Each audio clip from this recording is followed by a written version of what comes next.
Et on poursuit avec le 4e et dernier volet de notre série consacrée à la petite station iséroise de Aux-en-Oisans qui fête cette année ses 30 ans. Ce soir, on vous emmène sur les pistes à la découverte des nouvelles glisses. Une série signée Denis Vigneaud-Duguet avec Nathalie Rapuc et Eric Achard.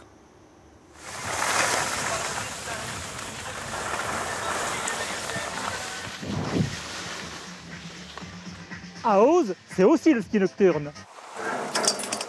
Skier de nuit, un must que proposent désormais pratiquement toutes les stations. Alors, pour se démarquer, certains, comme ici, innovent et incitent le visiteur à tester de bien drôles de machines.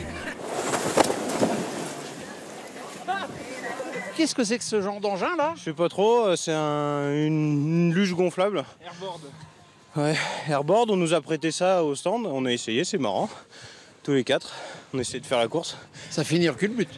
Ouais, c'est pas terrible, ça se conduit pas très bien. En tout cas, c'est bien qu'ils mettent ça en initiation pour découvrir. Parce qu'il y a plein de trucs, là pour l'instant on a essayé uniquement le airboard, mais on verra après. Après, le choix est large. Snowtrike, ski bike, Yonner.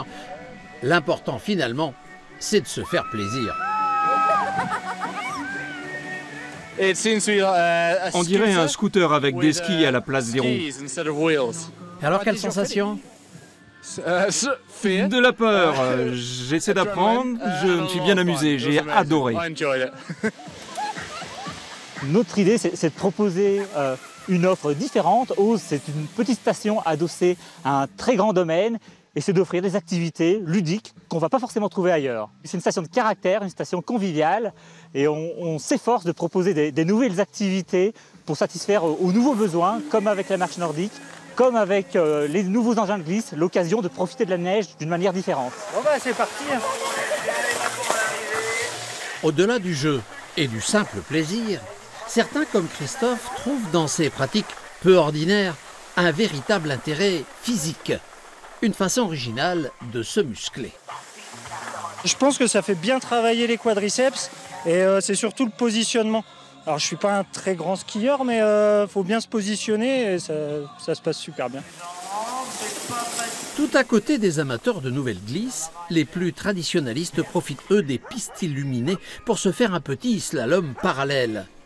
Une initiation proposée en fait chaque mercredi soir par l'école de ski. Nous, ce qui nous motive, c'est le fait d'avoir de la clientèle régulière, des habitués, et aussi pour dynamiser un petit peu toutes les périodes creuses, hors vacances scolaires par exemple.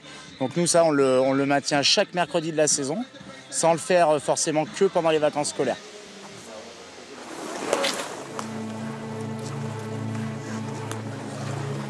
Voilà, après la nuit, eh bien, le grand soleil car pour terminer comme il se doit cette série consacrée à la station d'Aux-en-Oisans, nous avons choisi de vous emmener au point culminant du domaine. Nous sommes ici à 3330 mètres d'altitude au sommet du Pic Blanc. Derrière moi, au fond à droite, on aperçoit le Mont Blanc, à gauche, les Aiguilles d'Arve. Et on a coutume de dire que depuis ce sommet partant très clair comme aujourd'hui, eh bien, on peut voir le 5e du territoire national. C'est aussi ça, la magie d'Oz.